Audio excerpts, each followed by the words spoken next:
I just woke up. How are you today? I'm doing good.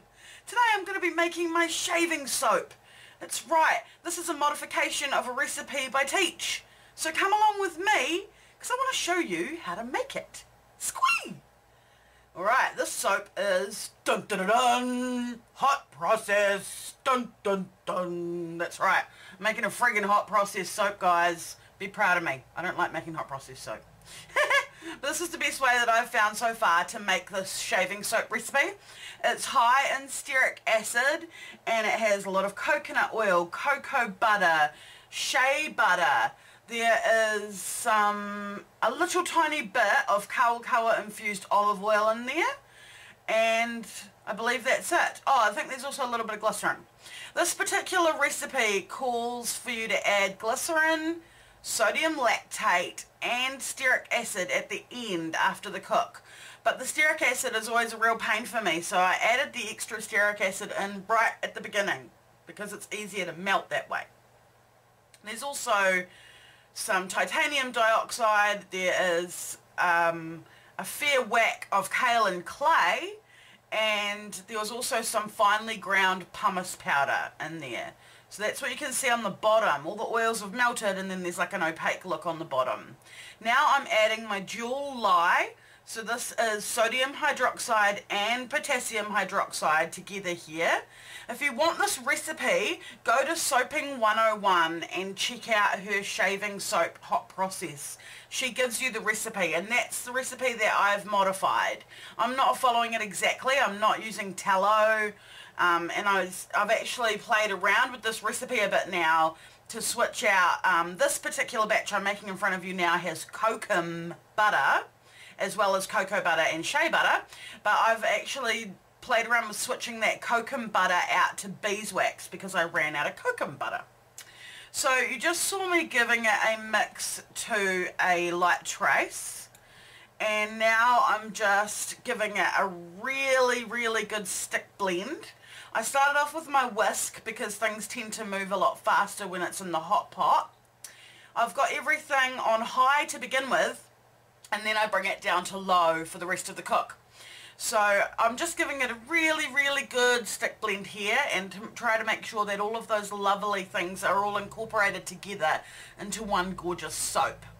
With the beeswax batch that I made directly after this, and I did not film that batch, I ended up with a slightly yellow looking soap, and that was just because of the colour of my beeswax. I had some very lovely golden beeswax that I bought on Trade Me, which is like New Zealand's eBay, and it so smells like honey, guys. It's so delicious that you just kind of want to take a bite out of it, but I know better.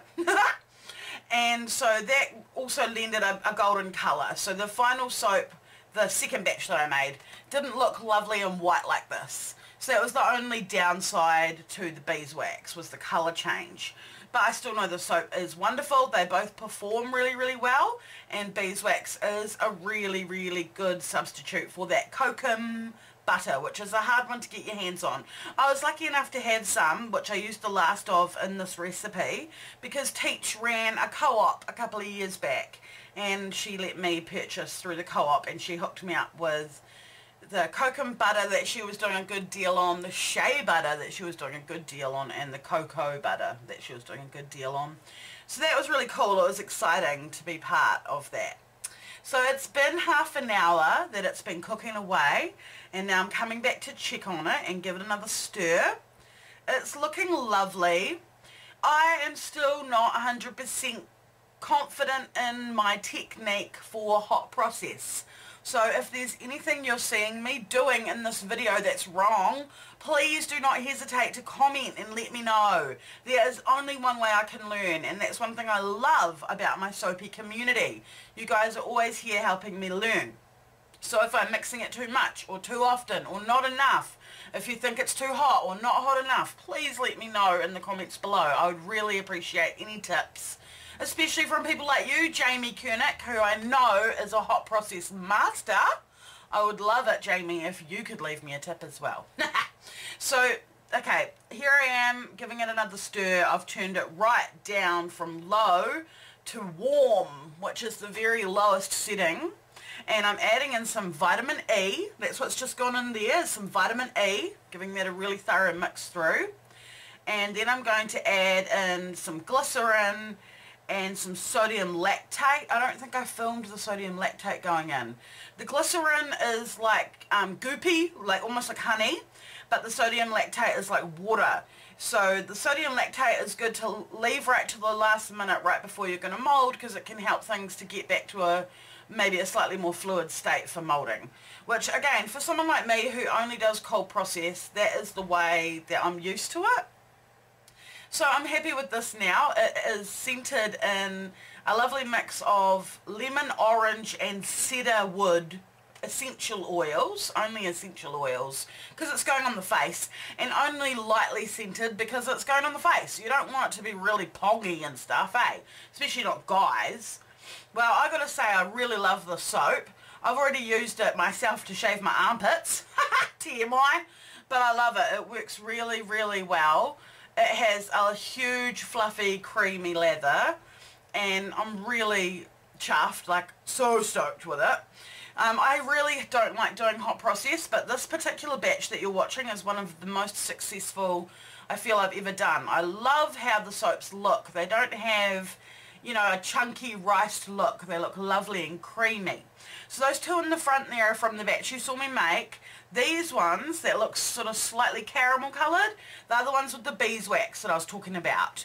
And as you can see, I didn't get them out of the pot at just the right time or something. They don't look as lovely and glossy as the first ones do. Those two there, oh my goodness, I love how they look. And the camera's not really showing you the colour difference, but there really is a colour difference. This one here is a really nice white, and then the other one with beeswax has more of a brownish yellow look to it. I'm just showing you that even though it looks wet and goopy like cream, it's solid. It's rock solid. You're pretty. You filmed this. Alright, tell these others. Do you use hot water? I suppose you do. You mean? I do. Oh, look at that. Bloody brilliant. Peekaboo. Our kids are crazy. Oh, look at that. Alright. That's too Mickey. That's amazing. Yeah. Is that how it's always been? Yeah. Is it better than it's been? Or is it the same? Both.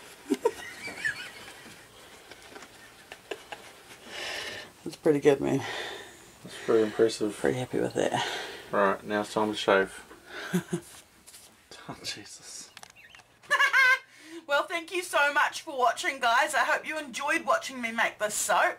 And if you did and you'd like to see more like this, then feel free to hit that subscribe button down below, become a member of our StarrSoaps family, and feel the soapy love. Bye!